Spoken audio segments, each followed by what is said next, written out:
Timothy was really tired that evening.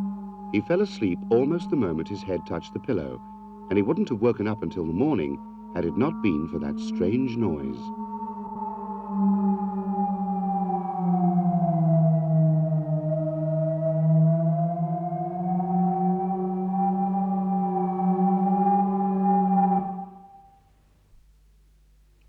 Now that he was awake, he could no longer hear the noise, but he noticed something else. As he looked carefully around the room, he realized that not one single object was familiar to him. He was not in his own room. A growing fear cleared his mind of the last remnants of sleep. Images from the journey began to flow through his mind, and suddenly he knew where he was.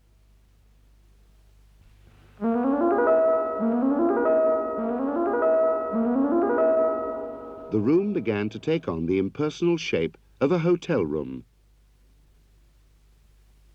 It's just like any other hotel room, he thought, and this holiday will be just like any other holiday. Or will it? He fell asleep again.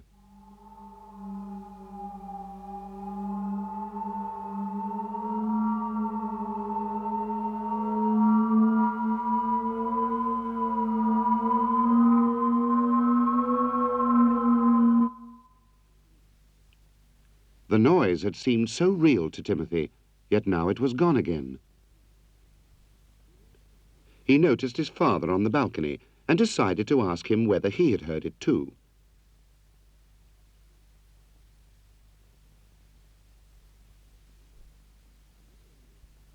But no, not only had his father not heard it, but he tried to convince Timothy that he hadn't heard it either, and that it was only his imagination.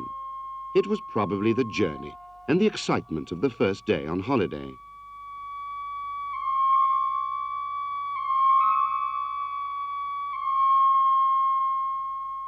However, Timothy returned to his room anything but convinced.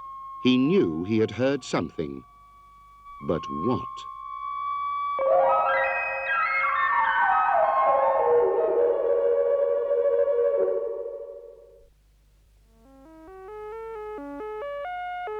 At breakfast the following morning, Tim talked enthusiastically about how real the noise had been and what it sounded like.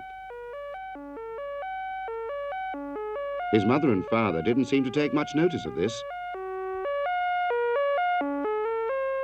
But someone else did.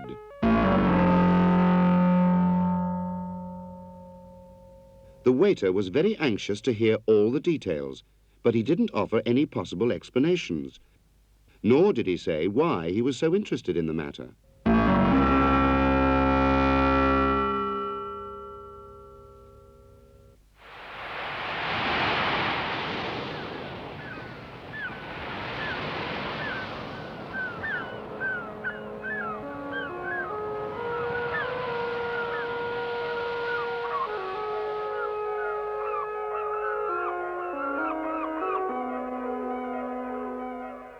Wandering along the beach in the afternoon, Tim noticed a cave.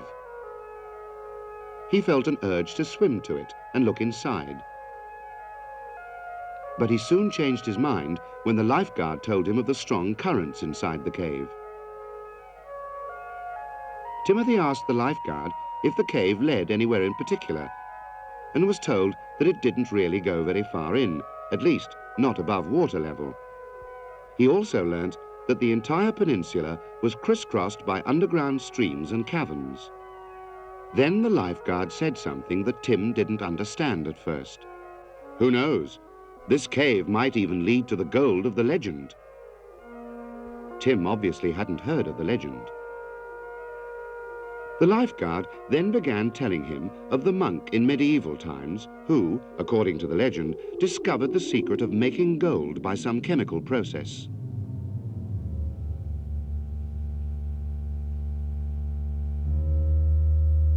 He worked in one of the caves below the monastery.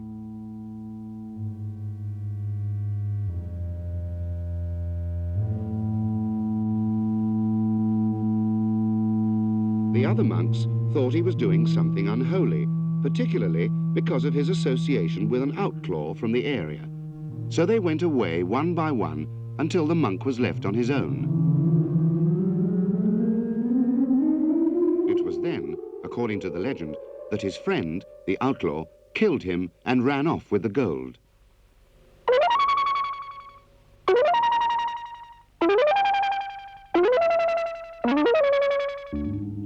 But the monk had made a lot more gold that the outlaw knew nothing about, and since that time, whenever there's a full moon, the monk's spirit returns to the cave to watch over his gold.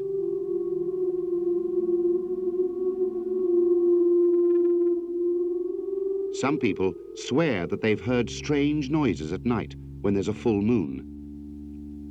But of course it can't be true. It's only a legend. Timothy remembered his experiences of the night before, but said nothing to the lifeguard. He thought it better that way.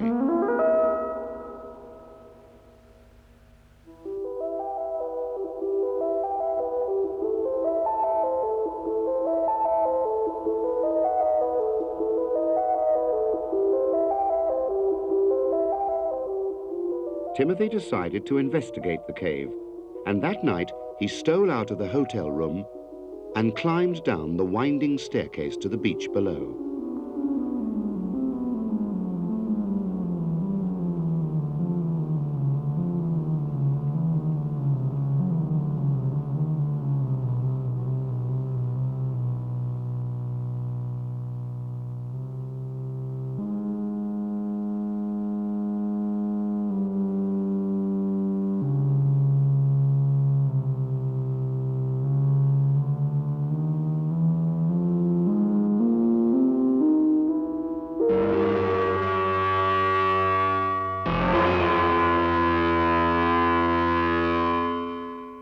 He then walked cautiously over the rocks towards the cave entrance, without noticing that he was being followed. At the mouth of the cave, he stopped for a moment. The side seemed very steep, and he began to wonder if it was possible to go very far into the cave without the risk of falling into the water. He took a deep breath and went in, clinging cautiously to the rocks.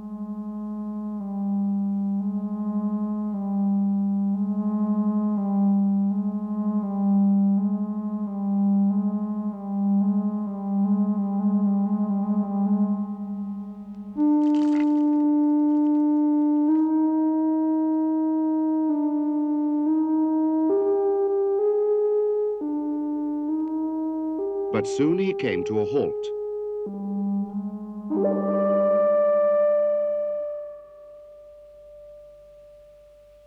There was a huge flat rock in front of him that seemed to cut the cave tunnel off abruptly.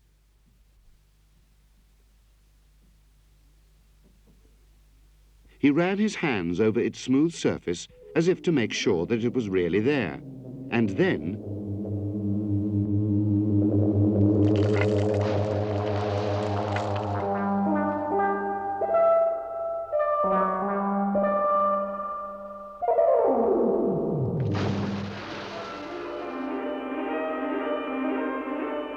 he didn't panic at first, but as he tried to surface again, he found he was being dragged under the rock by the current. Now he was really frightened. He floundered about helplessly until he found himself floating in an underground stream on the other side of the flat rock. He grabbed hold of a rock to stop himself from drifting further into the cave and pulled himself out of the water.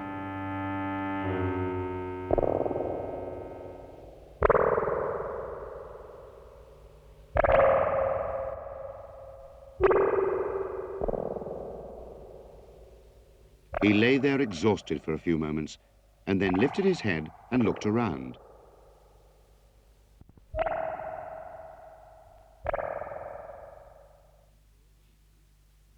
He saw that he was inside a large dome-shaped cave with a huge sculptured fountain in the middle.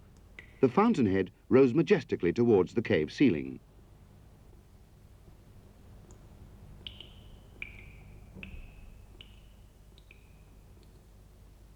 Timothy was surprised at the amount of light in the cave. Then he looked up and saw the answer.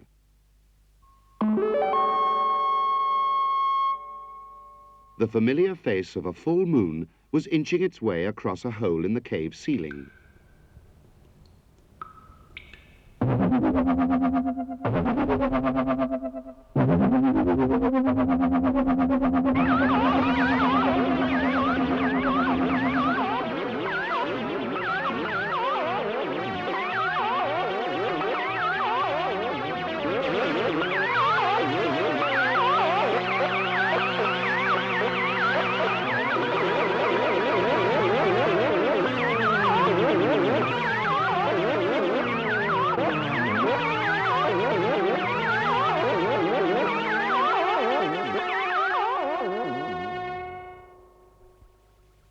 Timothy looked quite bewildered. The cave had returned to normal, or had it? He looked closer. There were torches on the cave walls, burning. Timothy started towards one of these to have a closer look, but stopped dead in his tracks when he heard men's voices. He glanced towards the fountain and saw two men who seemed to be having an argument.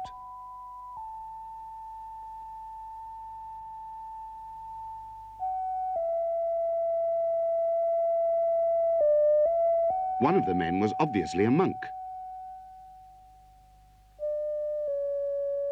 But the other...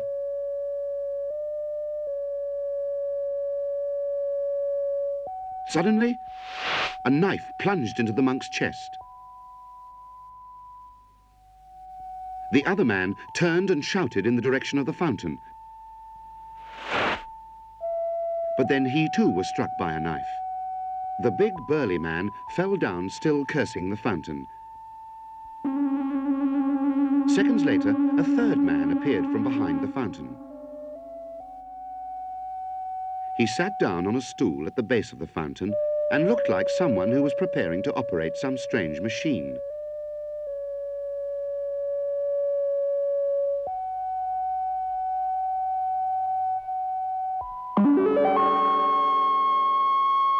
The burly man had not enough strength left in his arm to throw the knife. Timothy then heard the monk's weak voice. "Don't worry, my friend. He can't use the time machine. I've seen to that. I've seen to it." Just at that moment, the third man pulled a lever.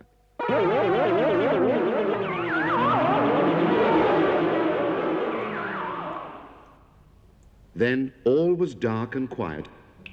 Timothy ran towards the spot where the wounded monk and his friend were lying moments before, and in the semi-darkness stumbled across two skeletons. He glanced towards the fountain and saw the skeleton of the third man.